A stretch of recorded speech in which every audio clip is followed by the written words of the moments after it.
Hello and welcome मेरे प्यारे बच्चे लोग। और बताइए कैसे हैं आप लोग? सभी लोग बढ़िया? Good, very good. तो आज हम लोग फिर से अपने क्लास की तरफ आ गए हैं लौट करके। ठीक है, हम लोग पिछले क्लास में पढ़ रहे थे, क्या पढ़ रहे थे बच्चों? हम लोग पिछले क्लास में पढ़ रहे थे फिजिक्स का चैप्टर नंबर 1, जिसका नाम है यूनिट्स एंड मेजरमेंट। क्या नाम है? Units and measurement. और मैंने आप लोगों को उसमें डायमेंशन के बारे में बताया था। किसके बारे में बताया था? डायमेंशन के बारे में। और हम लोगों ने डायमेंशन का एप्लीकेशन पढ़ा था और 2 एप्लीकेशन पढ़ा था हमने। ठीक है, एक एप्लीकेशन में मैंने आपको बताया था कि किसी भी अननोन फिजिकल क्वांटिटी का हम लोग किस तरह से निकालते हैं डायमेंशनल फॉर्मूला, है ना। और हम लोगों ने वहां पे प्रिंसिपल ऑफ होमोजेनिटी के बारे में भी जाना था ना। ओके, चलिए अब हम लोग आगे बढ़ेंगे और कुछ और नई चीजों को सीखेंगे हम लोग। ठीक है, आगे बढ़ते हैं हम लोग। आज जो हम लोग पढ़ेंगे वो to establish possible relationship between different physical quantity. हम लोग अलग अलग फिजिकल क्वांटिटी के बीच में क्या करेंगे? रिलेशनशिप बनाएंगे। ठीक है, जैसे आपने मान लीजिए कि कोई फॉर्मूला पढ़ा है, F is equal to m into a, ये फॉर्मूला पढ़ा है ना। तो अब ये फोर्स जो है ये अलग फिजिकल क्वांटिटी है, मास जो है ये अलग फिजिकल क्वांटिटी है, और एक्सेलरेशन जो है ये अलग फिजिकल क्वांटिटी है। लेकिन ये तीनों अलग अलग फिजिकल क्वांटिटी के बीच में हमारे पास एक रिलेशन है, और ये रिलेशन को हम लोग F is equal to M A बोलते हैं। तो हम लोग इस तरह का रिलेशन डायमेंशन के हेल्प से बना सकते हैं। किसके हेल्प से? डायमेंशन के हेल्प से बहुत ही आसानी से हम बना सकते हैं। देखिए, यहां पे मैंने एक क्वेश्चन लिखा है कि सेंट्रीपिटल फोर्स डिपेंड्स ऑन, ये मास के ऊपर डिपेंड कर रहा है, वेलोसिटी के ऊपर डिपेंड कर रहा है, और रेडियस के ऊपर डिपेंड कर रहा है। ठीक है, तो पहले बच्चों डिपेंड करने का मतलब समझते हैं, है ना। देखिए, मान लीजिए मैं ये बोलूं कि y जो है ये x के ऊपर डिपेंड कर रहा है, मतलब ऐसा हो सकता है कि y is proportional to x भी हो सकता है, और y is inversely proportional to x भी हो सकता है।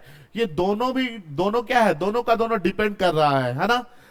यहां पे y proportional to X square भी हो सकता है, y is inversely proportional to X square भी हो सकता है, ऐसा भी पॉसिबल है। समझ में आ रहा है? हो सकता है कि y proportional to X cube हो जाए और यहां पे y inversely proportional to X cube हो जाए। तो प्रोपोर्शनल किसी तरह से भी हो सकता है। अब ये हो सकता है कि डायरेक्टली प्रोपोर्शनल हो या फिर इनवर्सली प्रोपोर्शनल हो। डायरेक्टली प्रोपोर्शनल में कुछ भी पावर आ सकता है और इनवर्सली प्रोपोर्शनल में भी कुछ भी पावर आ सकता है। लेकिन हम लोगों को यहां जो क्वेश्चन दिया गया ना बच्चों, इस क्वेश्चन में सिर्फ ये बोल दिया गया है कि सेंट्रीपिटल फोर्स जो है ये डिपेंड कर रहा है मास के ऊपर, वेलोसिटी के ऊपर और रेडियस के ऊपर। लेकिन हमको यह नहीं बताया गया है कि ये डायरेक्टली प्रोपोर्शनल है या इनवर्सली प्रोपोर्शनल है। हमको यह नहीं बताया गया है कि ये किसका पावर कितना है, डायरेक्टली प्रोपोर्शनल का कुछ पावर है या फिर इनवर्सली प्रोपोर्शनल का कुछ पावर है। तो अब हम लोग इस तरह के क्वेश्चन को बनाते कैसे हैं, आज हम लोग ये सीखेंगे इस तरह के क्वेश्चंस को बनाना। ठीक है, आइए देखते हैं कैसे बनेगा, है ना। तो हमको बोला गया कि फोर्स जो है ये मास के ऊपर डिपेंड कर रहा। तो सबसे पहले आप क्या कीजिए ना कि फोर्स को ये डायरेक्टली प्रोपोर्शनल टू मास का पावर ए कर दीजिए। अब देखिए, force is proportional to mass का पावर ए लिख दिया है मैंने। अब देखिए, ये ए अगर पॉजिटिव आया तो डायरेक्टली प्रोपोर्शनल हो जाएगा, और ए अगर नेगेटिव आया तो ये इनवर्सली प्रोपोर्शनल हो जाएगा। समझ में आ रहा है? इसको बोल दिए इक्वेशन नंबर 1। इसी तरह से फोर्स को बोला गया कि ये वेलोसिटी के ऊपर भी डिपेंड कर रहा है, तो लिख दीजिए force is proportional to velocity का पावर b, और इसको बोल दीजिए इक्वेशन नंबर 2। अब ये हो सकता है b पॉजिटिव भी आ जाए, b नेगेटिव भी आ जाए, b का वैल्यू 1 भी आ जाए, 2 भी आ जाए, 3 भी आ जाए, -1 -2 -3 कुछ भी आ सकता है। तो हम यहां पे लिख दिए f is proportional to v का पावर b, और f ये तीसरा जो है ये रेडियस के ऊपर डिपेंड कर रहा है, तो हम बोलेंगे f is proportional to r का पावर c, और ये c भी पॉजिटिव या नेगेटिव हो सकता है। पॉजिटिव हुआ तो force is directly proportional to radius, और अगर नेगेटिव हुआ तो force is inversely proportional to radius. इसके बाद हम क्या करेंगे बच्चों? इसके बाद हम लोग कंबाइन कर देंगे, कंबाइनिंग 1 2 एंड 3। 1 2 और 3 को हम लोग क्या करेंगे? कंबाइन कर देंगे। जैसे ही हम लोग 1 2 और 3 को कंबाइन करेंगे, हमको मिलेगा F is proportional to m का पावर a, v का पावर b, और r का पावर क्या मिलेगा? c। जब हम प्रोपोर्शनलिटी साइन हटाते हैं बच्चों, तो इक्वल टू के साथ एक कांस्टेंट लगाते हैं। यहां पे एक कांस्टेंट लगा देंगे हम k इंटू m का पावर a, v का पावर b और r का पावर c हो जाएगा। कोई दिक्कत नहीं है ना। इसको बोल दिया हम लोगों ने इक्वेशन नंबर 4। क्या बोल दिया हम लोगों ने? Equation number 4। अब देखिए, हम लोग जानते हैं, वी नो दैट, क्या जानते हैं हम लोग जानते हैं कि फोर्स का डायमेंशनल फॉर्मूला क्या होता है। तो हमने पढ़ा है फोर्स का डायमेंशनल फॉर्मूला होता है mlt-2। क्या होता है फोर्स का डायमेंशनल फॉर्मूला? mlt-2। इसी तरह से मास के लिए डायमेंशनल फॉर्मूला हम लोग क्या लिखते हैं? m लिखते हैं। वेलोसिटी के लिए डायमेंशनल फॉर्मूला हम लोग क्या लिखते हैं? वेलोसिटी के लिए हम लोग लिखते हैं lt-1। और रेडियस है मतलब लेंथ है, और लेंथ के लिए हम क्या लिखते हैं? l लिखते हैं। अब हम क्या करेंगे, और ये जो k है ना, ये डायमेंशनलेस कांस्टेंट है। इसका डायमेंशन आप लिखिए या फिर m0, l0, t0 कुछ भी लिखिए, कोई फर्क नहीं पड़ने वाला है। तो ये सारे डायमेंशंस को अब हम उठाएंगे और इक्वेशन नंबर 4 में क्या करेंगे? पुट कर देंगे। ठीक है, तो putting all the values in 4, putting all the values in 4। अब सारे वैल्यू को जब हम 4 में पुट करेंगे तो देखिए हम लोगों को क्या मिलेगा। f के जगह क्या लिखना है बच्चों? f के जगह हमको लिखना है mlt-2। This is equal to, k के जगह कुछ नहीं भी लिखेंगे तो चलेगा। m के जगह क्या लिखना है? m के जगह लिखना है कैपिटल M, और इसका पावर कितना है? a है। इसके बाद फिर v है। v के लिए डायमेंशन फॉर्मूला हमने क्या लिया है बच्चों? तो lt-1 लिया है, और इसका पावर कितना है? b है। और r के जगह हमको क्या लिखना है? r के जगह हमको l लिखना है। तो l का पावर कितना हो जाएगा? c हो जाएगा। m के जगह कैपिटल M, v के जगह lt-1, और r के जगह हमने क्या ले लिया? l ले लिया। अब ये क्या हो जाएगा? ये आ जाएगा mlt-2। This is equal to, m का पावर कितना हो गया? a हो गया। l का पावर कितना हो गया? b हो गया। और t का पावर -1 इंटू b कितना आ जाएगा? -b आ जाएगा। और l का पावर कितना हो जाएगा? c हो जाएगा। ठीक है, तो इसको अब हम लोग लिख सकते हैं कि mlt-2 this is equal to m का पावर a, l का पावर b यहां है, l का पावर c यहां है, तो l का पावर b प्लस c और t का पावर -b आ जाएगा। ठीक है, अब देखिए ये इधर आप देखेंगे तो ये दिखा रहा है कि जो लेफ्ट हैंड साइड में है वही राइट हैंड साइड में है। तो यहां के बाद हम क्या करेंगे कि इक्वेट कर देंगे पावर को, इक्वेटिंग द पावर को इक्वेट करते हैं तो देखते हैं क्या मिलता है। देखिए यहां पे m का पावर कितना है? 1, और यहां पे m का पावर कितना है? a। तो यहां पे a का वैल्यू कितना आ गया? 1 आ गया। कोई दिक्कत नहीं, बहुत आसानी से। यहां पे t का पावर कितना है? -2। यहां t का पावर कितना है? b। तो यहां पे -b, तो हम क्या लिखेंगे कि -b का वैल्यू कितना है? -2। ये माइनस माइनस कट जाएगा, b इक्वल टू कितना आ जाएगा बच्चों? 2 आ जाएगा। इसी तरह से यहां पे l का पावर 1 है और यहां पे b प्लस c है, तो हम लोग लिख सकेंगे कि b प्लस c का वैल्यू 1 है, तो c is equal to 1 minus b हो जाएगा। और हम लोगों ने b का वैल्यू निकाला है 2, इसको पुट कर देंगे तो c इक्वल टू कितना आ जाएगा? -1 आ जाएगा। अब a, b और c का जो वैल्यू है इसको हम उठा के इक्वेशन नंबर 4 में क्या करेंगे? पुट कर देंगे। Putting value of a, b, c in 4, putting value of a, b, c in 4, तो हमको मिल जाएगा f is equal to k into m का पावर 1, v का पावर 2 और r का पावर -1। यहां पे हेयर k का जो वैल्यू है ये कितना होता है? 1 होता है। ये एक्सपेरिमेंटल वैल्यू है, तो आपको मिल जाएगा f is equal to m into V square divided by r। और हम लोगों ने पढ़ा भी है कि सेंट्रीपिटल फोर्स के लिए फॉर्मूला क्या होता है? mv square by r। तो ये जो मेथड है हमारा, ये डायमेंशन के मेथड से हमने सेंट्रीपिटल फोर्स के लिए फॉर्मूला निकाला है, और f इज इक्वल टू कितना आया है? mv स्क्वायर बाई r आया है। ठीक है, तो ये पहला क्वेश्चन था। इसके बाद और भी क्वेश्चंस हैं हमारे पास।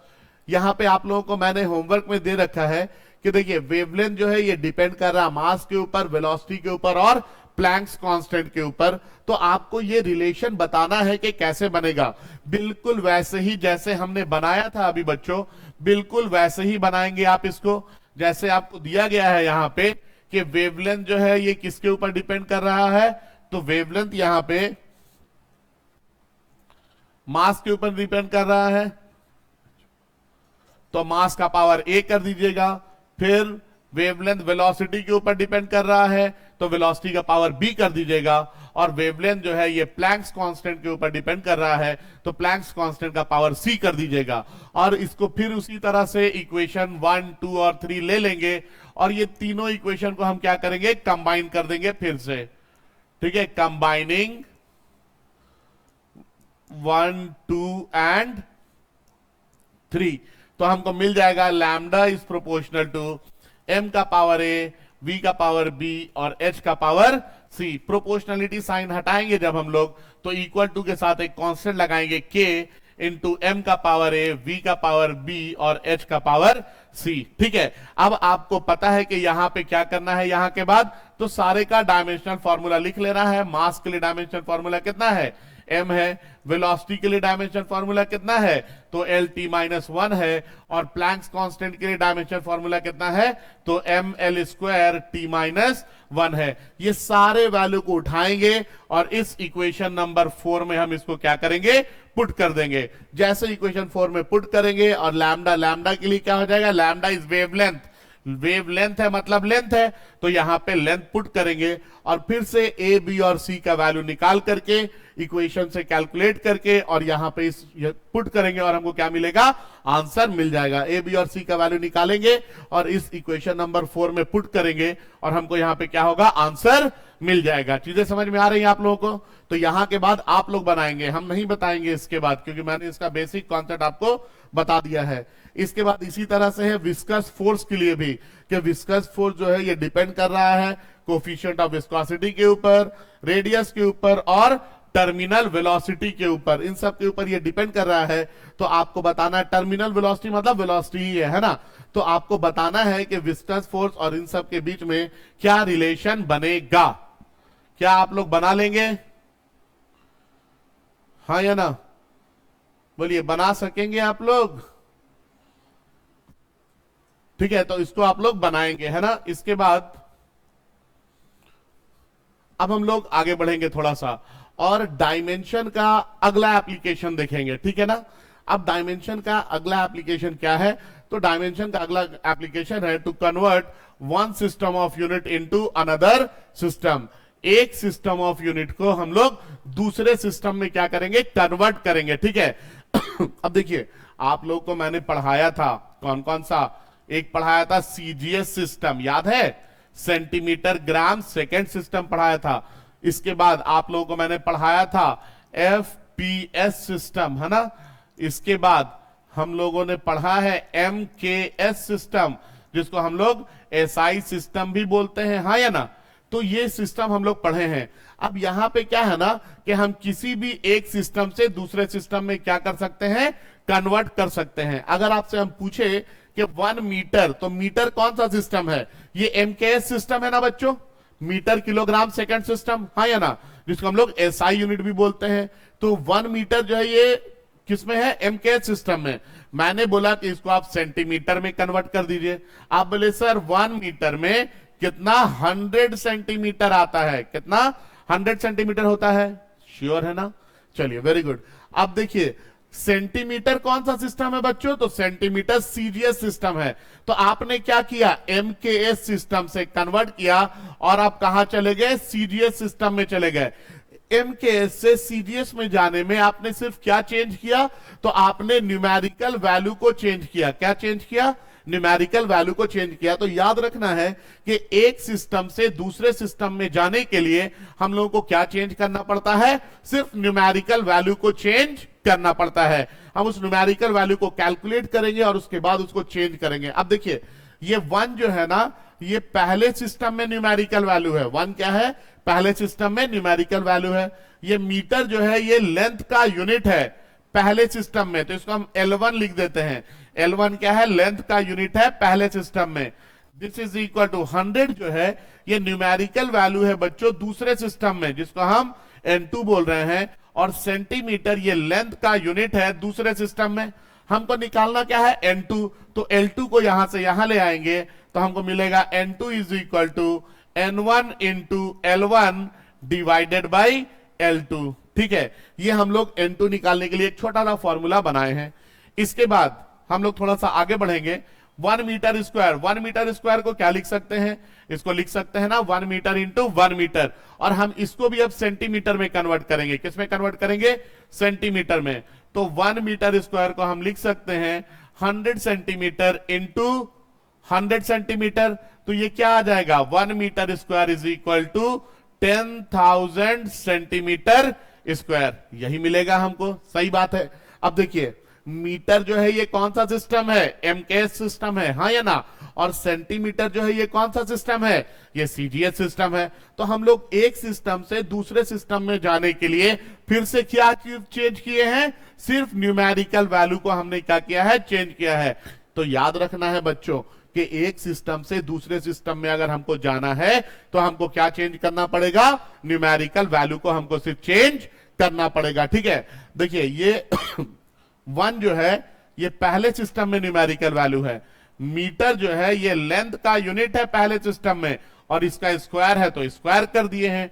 इसी तरह से 10,000 जो है ये न्यूमेरिकल वैल्यू है दूसरे सिस्टम में, इनटू सेंटीमीटर क्या है, ये लेंथ का यूनिट है दूसरे सिस्टम में। समझ में आ रहा है बात।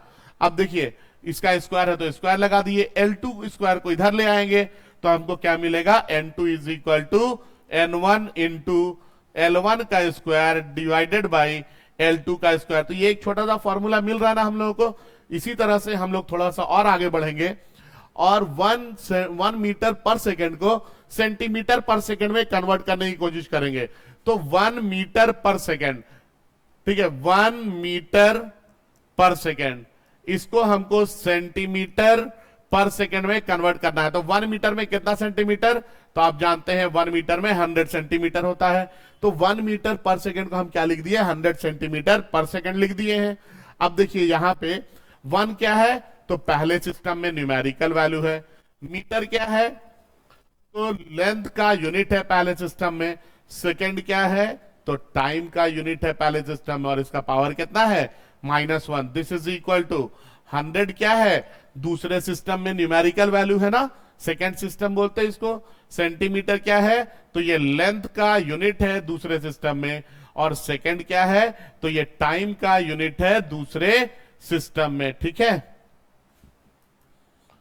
ये जो है ये दूसरे सिस्टम में टाइम का यूनिट है। हमको निकालना क्या है बच्चों, तो N2 निकालना है। तो ये सारे टर्म को इधर ले आएंगे, हमको क्या मिल जाएगा, N2 is equal to N1 into L1 into T1 का power -1 divided by L2 into T2 का पावर -1, यही आ जाएगा। इसको हम लोग और क्या लिख सकते हैं, N2 is equal to N1 into L1 by L2 into T1 by T2 का होल पावर -1, क्योंकि दोनों का पावर -1 ही है ना।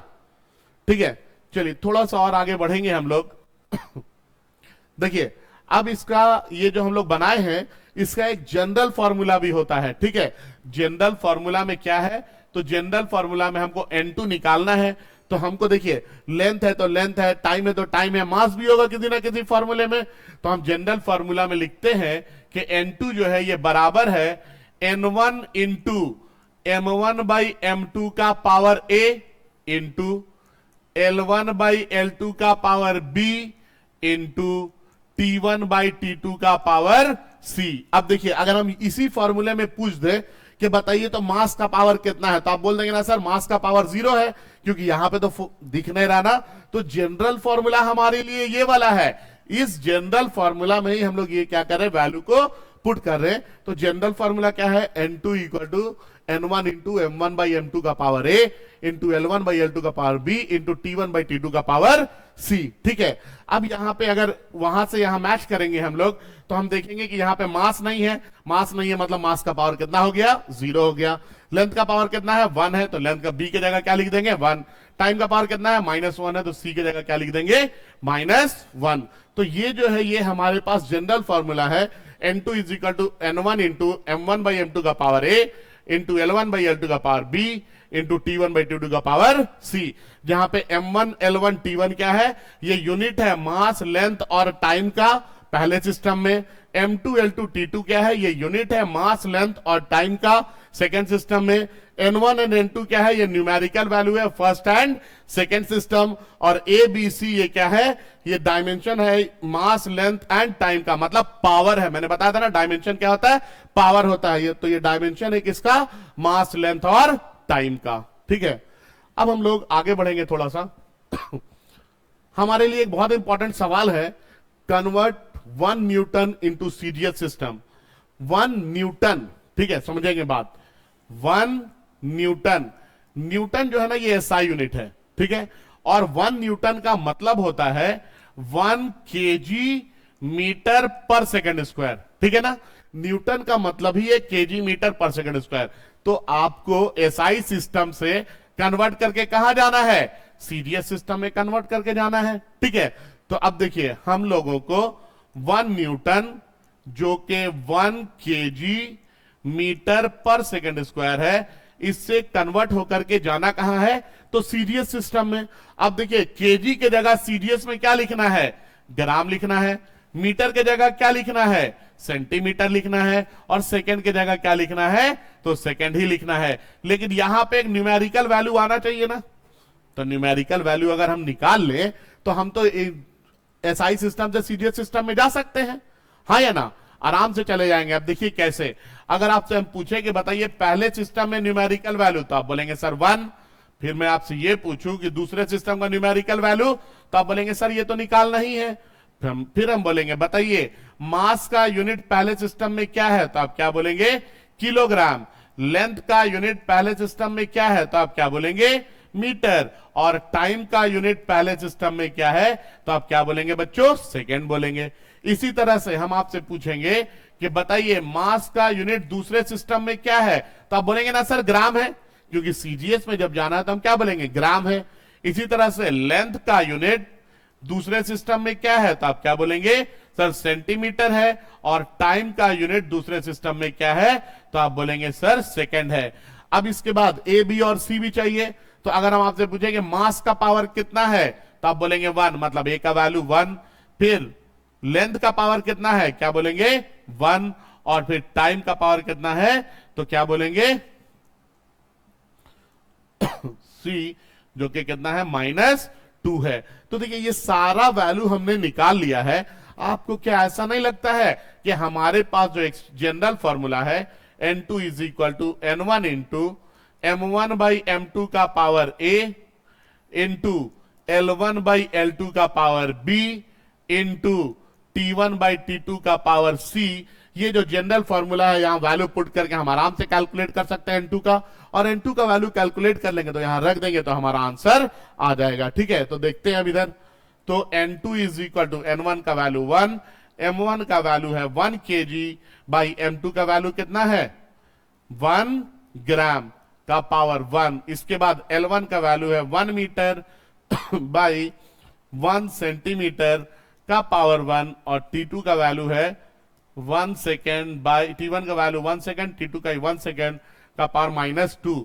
ये सेकेंड सेकेंड तो कट जाएगा, 1 का पावर कुछ भी कितना मिलेगा, 1। तो N2 इज इक्वल टू कितना आया, 1 इंटू 1 केजी को क्या लिख सकते हैं बच्चों, तो आप बोलेंगे सर 1 केजी को लिख सकते हैं 1000 ग्राम, और डिवाइडेड बाई कितना है, 1 ग्राम। इंटू 1 मीटर को क्या लिख सकते हैं बच्चों, तो आप बोलेंगे sir 100 centimetre divided by 1 centimetre.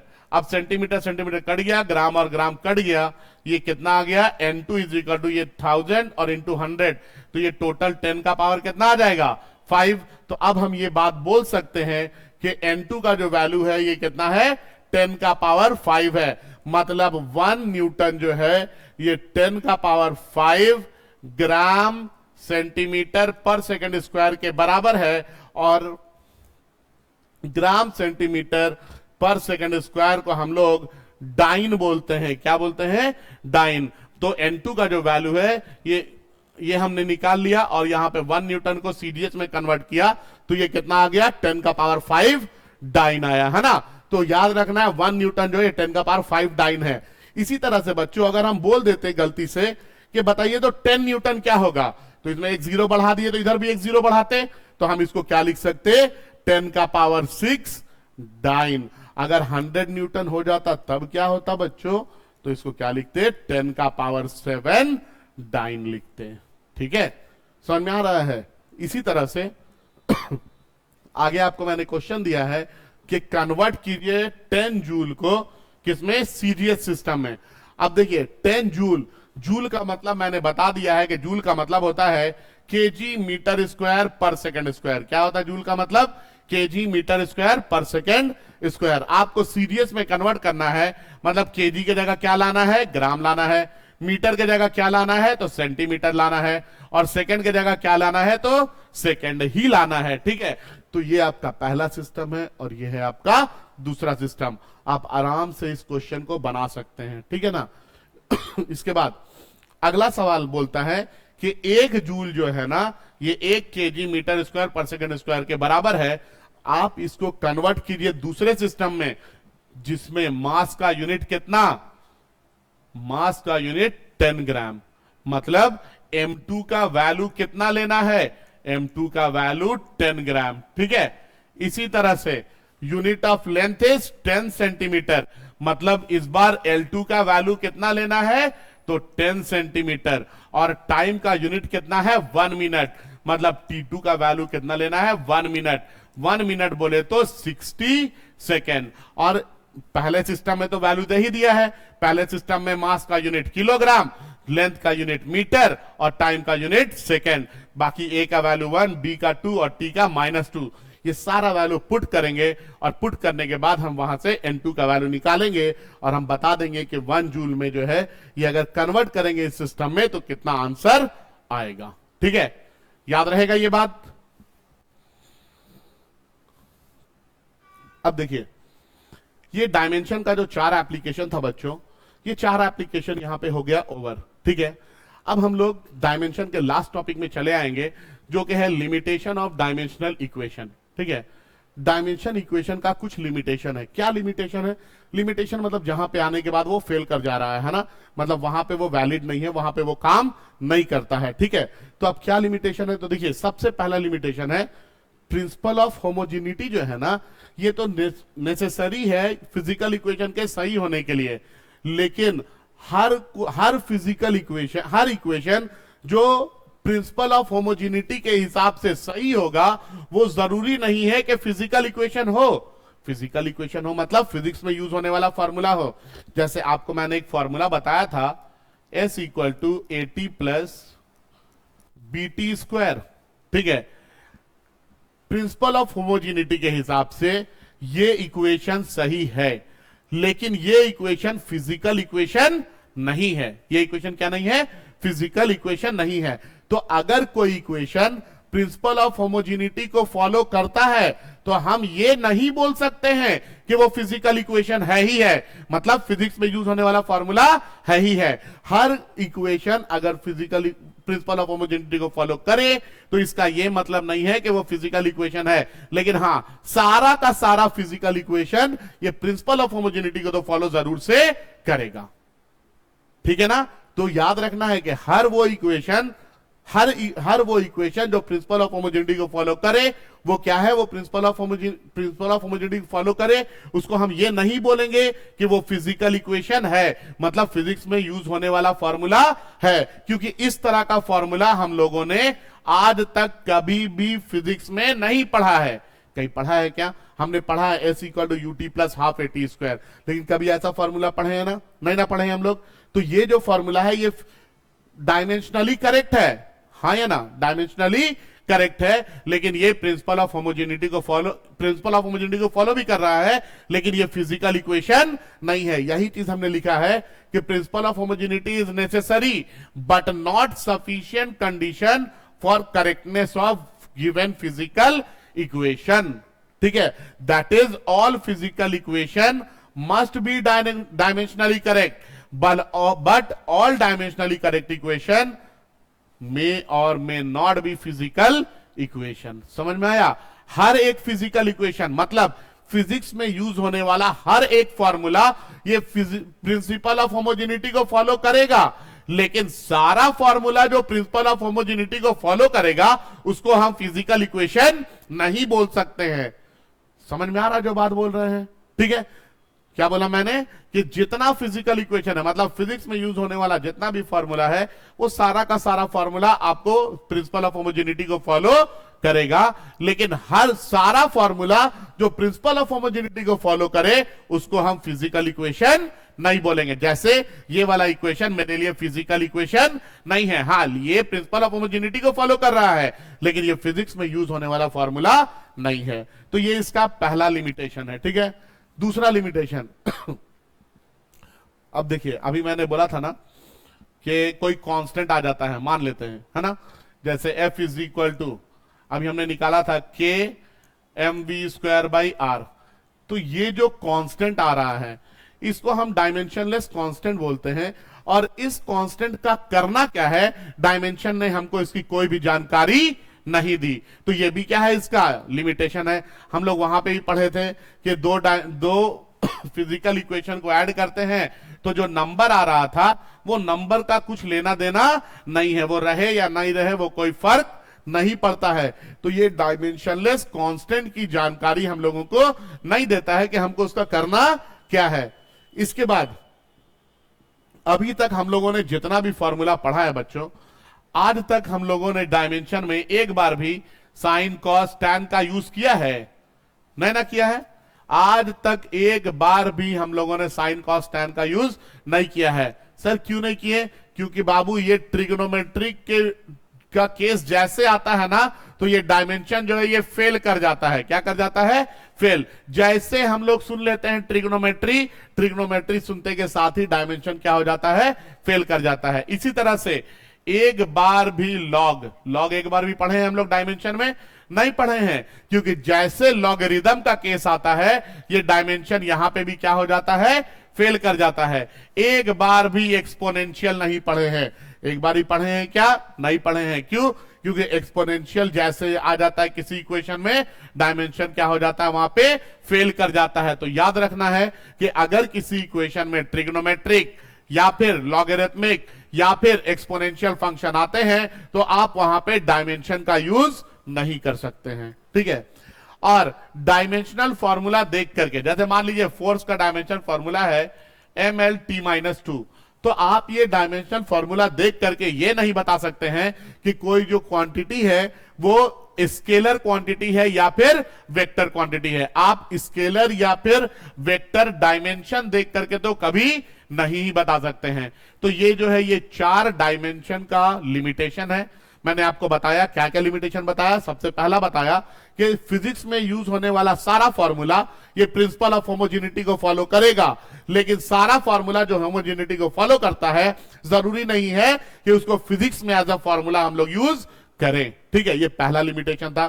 दूसरा लिमिटेशन क्या था कि यहां पे जो कांस्टेंट आ जाता है डायमेंशनलेस कांस्टेंट, इस डायमेंशनलेस कांस्टेंट का हम करेंगे क्या? जैसे आपको पता है स्फीयर का वॉल्यूम कितना होता है? 4/3 पाई आर क्यूब। अब ये 4/3 पाई का करना क्या है, इसके बारे में डायमेंशन ने हमको जानकारी नहीं दी है। ठीक है, तो ये इसका दूसरा लिमिटेशन है। तीसरा, किसी भी फॉर्मूले में अगर आपको ट्रिग्नोमेट्रिक, लॉगरिथमिक या एक्सपोनेंशियल टर्म मिलेगा, डायमेंशन वहां पे काम नहीं करेगा, और आप कभी भी डायमेंशन फॉर्मूला को देख करके ये नहीं बता सकते हैं कि क्वांटिटी स्केलर है या फिर ये क्वांटिटी वेक्टर है। ठीक है, इसके बाद कुछ और फिजिकल क्वांटिटी देखते हैं हम लोग। देखिए, सबसे पहला है डायमेंशनलेस कांस्टेंट। ऐसा कांस्टेंट जिसका कोई डायमेंशन ही ना हो। डायमेंशन नहीं हो मतलब m0 l0 t0, मतलब आप ये लिखिए या नहीं भी लिखिए तो काम चलेगा। जैसे कोई भी नंबर ले लीजिए, नंबर का कोई भी डायमेंशन नहीं है, पाई का कोई भी डायमेंशन नहीं है, एवोगाड्रो नंबर इसका कोई भी डायमेंशन नहीं है, लेकिन ये सब का सब कांस्टेंट है, 5 भी कांस्टेंट है, पाई भी कांस्टेंट है, एवोगाड्रो नंबर भी कांस्टेंट है, तो ये सारा का सारा वैल्यू क्या है, कांस्टेंट है, लेकिन इसका कोई भी डायमेंशनल फॉर्मूला आपको नहीं मिलेगा। दूसरा आता है डायमेंशनलेस वेरिएबल। अब कुछ वेरिएबल है, वेरिएबल किसको बोलते हैं, जो बदलते रहता है, हाँ या ना, जो बताए थे आप लोगों को हम पहले भी, जैसे इंसान हर वक्त बदल जाता है अपने सहूलियत के हिसाब से, तो वो वेरिएबल है, हाँ या ना। तो इसी तरह से यहां पे डायमेंशनलेस वेरिएबल है, ऐसा वेरिएबल जिसका कोई भी डायमेंशन नहीं हो। अब देखिए सबसे पहले हमने लिखा है एंगल। एंगल हम लोग 2 degree, 5 degree, 10 degree, 50 degree, 5000 degree कुछ भी लिख सकते हैं। तो एंगल क्या है, ये वेरिएबल है, लेकिन इसका कोई भी डायमेंशन नहीं है, क्योंकि हम जानते हैं कि थीटा क्या होता है, आर्क लेंथ बाई रेडियस होता है। ये भी लेंथ है और ये भी लेंथ है, दोनों कट जाता है, तो इसके लिए कोई भी डायमेंशन हमको नहीं मिलता है। स्ट्रेन स्ट्रेन क्या है, तो स्ट्रेन है change in length by original length, change in length by original length, length by length ही है, ये भी कट जाता है, इसका भी कोई डायमेंशन नहीं है। रिफ्रैक्टिव इंडेक्स, ये वेलोसिटी ऑफ लाइट से काउंट किया जाता है, एक मीडियम में वेलोसिटी बाई दूसरे मीडियम में वेलोसिटी, वेलोसिटी वेलोसिटी है, आपस में कट जाता है, इसका भी कोई डायमेंशन नहीं है, तो इसको हम लोग डायमेंशनलेस वेरिएबल बोलते हैं। इसके बाद आता है डायमेंशनलेस कांस्टेंट। मैंने आपको बताया है डायमेंशनलेस कांस्टेंट, कुछ कांस्टेंट, सॉरी डायमेंशनल कांस्टेंट, कुछ कांस्टेंट ऐसे भी होते हैं, ठीक है, जिनका डायमेंशन होता है। पहले पढ़ा है डायमेंशनलेस कांस्टेंट, अब डायमेंशनल कांस्टेंट। कुछ कांस्टेंट, कुछ वैल्यूज ऐसे भी हैं जिनका डायमेंशन होता है, जिसमें आता है प्लैंक्स कांस्टेंट, मैंने आपको इसका निकाल के भी वैल्यू दिखाया था। यूनिवर्सल ग्रेविटेशनल कांस्टेंट, ये भी वैल्यू कांस्टेंट है, लेकिन इसका भी डायमेंशन है। गैस कांस्टेंट, ये भी कांस्टेंट है और इसका भी वैल्यू होता है, ठीक है। याद रखना है ये सब, ये जो डायमेंशनल फॉर्मूला है ना, ये सबको याद रखना है, ये सब एग्जाम में डायरेक्ट पूछ दिया जाता है। और लास्ट में आता है बच्चों डायमेंशनल वेरिएबल। वो वेरिएबल क्या बताएं, जिसका वैल्यू चेंज कर जाए, जो बदल जाए, हाँ या ना, वेरिएबल उसी को बोलते हैं। तो फोर्स का वैल्यू चेंज कर सकता है हर वक्त, वर्क का वैल्यू चेंज कर सकता है, एनर्जी, पावर, वेलोसिटी, जो भी चीज है ना, आप जितना जानते हैं फिजिक्स में नाम, ये सारा का सारा क्या है, डायमेंशनलेस वेरिएबल है। मतलब डायमेंशन तो है, लेकिन ये क्या है, वेरिएबल में आता है, ये वेरिएबल है, मतलब इसका वैल्यू क्या होगा, चेंज होता रहेगा, ठीक है। अब देखिए आगे हम लोगों को एक सवाल मिलेगा, बोलता है एंगुलर डिस्प्लेसमेंट, मतलब angle of a particle at any time t is given as. आपको दिया है कि एंगल जो है ना, ये a t square, sorry a t plus b T square है, a t plus b T square, ठीक है। हमको बोला गया कि ए और बी का डायमेंशन बताइए, इस तरह का क्वेश्चन हमने बनाया है। तो हम जानते हैं from principal of homogeneity, from principal of homogeneity, principal of homogeneity क्या बोलता बच्चों, बोलता है कि किसी भी इक्वेशन में हर एक टर्म का डायमेंशन फॉर्मूला क्या होगा, सेम होगा। मतलब थीटा को हम क्या लिख सकते हैं, एटी लिख सकते हैं, तो ए इक्वल टू कितना आ जाएगा, थीटा बाई टी। तो ए इज इक्वल टू थीटा बोले तो m0 l0 t0 और बाई टी बोले तो कितना t। तो a इक्वल टू कितना आ गया, t ऊपर चला जाएगा, तो t का पावर -1 आ गया, ठीक है।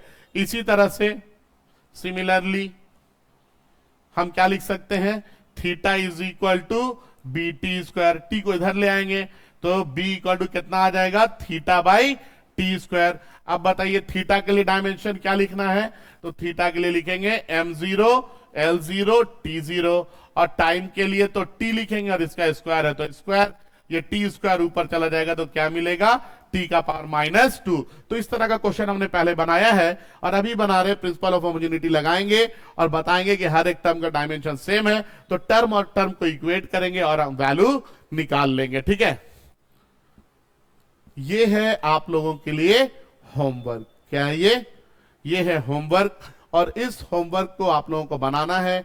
एक में रिफ्रैक्टिव इंडेक्स दिया गया है जो टाइम के ऊपर डिपेंड कर रहा है, एक में एंगुलर डिस्प्लेसमेंट दिया गया है, ठीक है ना, जो कि टाइम और डिस्प्लेसमेंट के ऊपर डिपेंड कर रहा है। आपको ओमेगा का और के का डायमेंशन यहां पे बताना है, ठीक है। तो यहां पे जो है हमारा डायमेंशन का टॉपिक होता है ओवर, ठीक है। यहां पे क्या है, हमारा डायमेंशन का टॉपिक होता है ओवर। इसके बाद हम लोग जो स्टार्ट करेंगे आगे के क्लास में, आगे क्लास में जो टॉपिक पढ़ाएंगे वो टॉपिक क्या होगा, वो टॉपिक हमारा होगा least count, significant figure, accuracy and precision. ठीक है, तो हम लोग अगले क्लास में लीस्ट काउंट, सिग्निफिकेंट फिगर और एक्यूरेसी एंड प्रिसीजन को क्या करेंगे, पढ़ेंगे। आप लोग मेरे चैनल को सब्सक्राइब करें, लाइक करें, शेयर करें, अपने दोस्तों तक ज्यादा से ज्यादा पहुंचाएं। ठीक है, अगर आपको क्लासेस अच्छे लग रहे हैं तो आप मुझे कांटेक्ट कर सकते हैं, ठीक है ना। और मेरा नंबर भी आप लोग को दिया गया है, मेरे यूट्यूब चैनल पे ही मेरा नंबर है, तो आप कांटेक्ट करें और क्लास को रेगुलर करते रहें, चीजों को समझें क्या हो रहा है। फिजिक्स काफी अच्छा सब्जेक्ट है और सबसे इंपॉर्टेंट कि आज के टाइम में जो सबसे प्राइमरी है बच्चों, वो है एजुकेशन। तो याद रखिए कि एजुकेशन में आपको एजुकेशन लेना ही लेना है और अच्छा और क्वालिटी वाला एजुकेशन लेना है। ठीक है, ऑनलाइन ले रहे हैं ऑनलाइन लीजिए, ऑफलाइन ले रहे हैं ऑफलाइन लीजिए, जिस तरह से ले रहे हैं, लेकिन पढ़ाई रेगुलर कीजिए। ठीक है, चलिए तो आज का क्लास करते हैं समाप्त। Thank you, that's all for today.